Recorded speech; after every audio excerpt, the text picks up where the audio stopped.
След 3 ли, 5 ли дена, не мога да кажа, как ще си кроя папуци.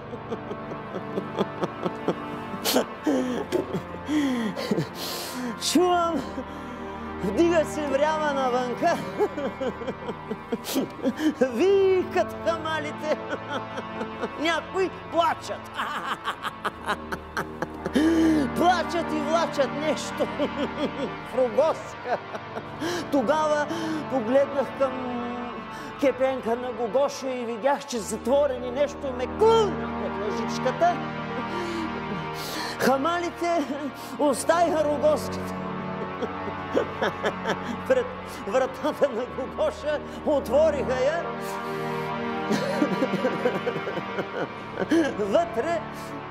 Вътре нашия човек, Гогоша, обърнал очите, дървен, на лявото джобче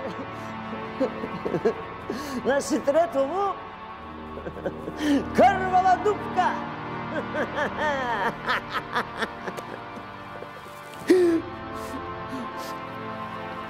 Дрехите мокри, капи от тях кръв и вода.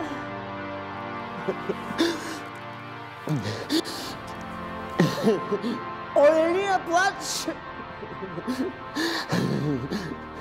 Настръхнаха касапите, настръхнаха хамалите. Ама, кого да ханат? Кого да ханат?